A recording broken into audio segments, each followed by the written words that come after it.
Hi, I'm Varnaz and welcome to Low Carb Keto Recipes and Having Fun. Have you ever been intimidated by making a cheesecake? Well, I'm going to show you the simplest recipe ever possible, and it's a no-bake cheesecake. It comes out absolutely amazing and there's nothing cumbersome about making it. Let me show you what it came out like.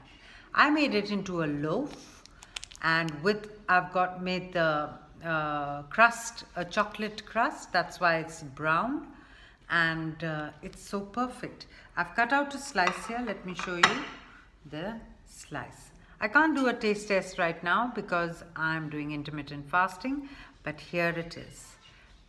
Absolutely amazing. So we're standing in my kitchen, so let's get cooking. So let's begin with this really simple cheesecake recipe. In goes half a cup of almond flour. We are making the crust. Into that I put in 2 tablespoons of unsweetened cocoa powder, and to that 2 tablespoons of a sweetener. I've used xylitol. You can use your preferred one. Now take 2 tablespoons of butter and melt it in the microwave and put it into the mix and give it a good stir. You'll see it'll come together slowly and steadily, and it might be a little bit of a crumbly mix. Now that crust mixture is ready, I'm making it in a loaf pan with a liner. Feel free to use it in an 8-inch round pan also. That will work for this. If you want to increase the amount of the crust filling, just add another few tablespoons of almond flour and maybe 1 more tablespoon of the cocoa powder. Now that I've pressed it in, it's ready to go into the oven at 350 degrees for anywhere between 10 to 12 minutes. While it's baking in the oven, let's make the filling. So in goes 200 grams of cream cheese, 100 grams of sour cream, and this recipe is all about the mixing. Mix, mix, mix, mix, mix, mix.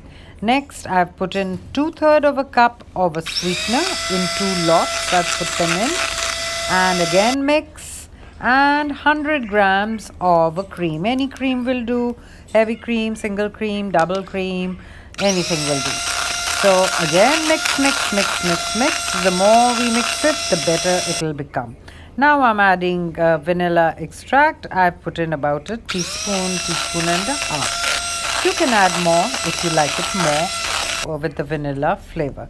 I'm just pulling down the sides because it's always good to do that when you're giving it a mix. Otherwise the sides, don't get mixed up properly.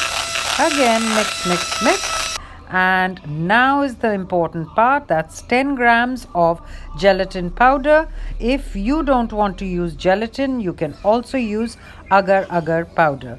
In goes 50 grams of water, and in that will go into the microwave for about 30 seconds. This is after the microwave, and it should become well combined, the gelatin and the water.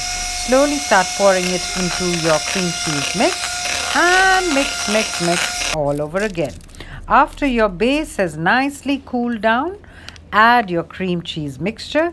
As you can see, it's already getting thickened in the bowl. That's how good the gelatin works for cream cheese.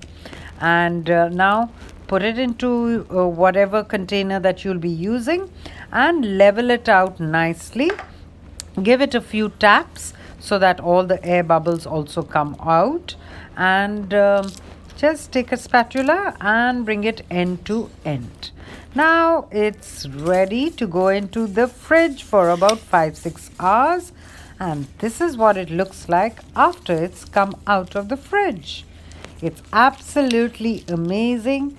It's easy to cut. Can you see how easy it is to handle?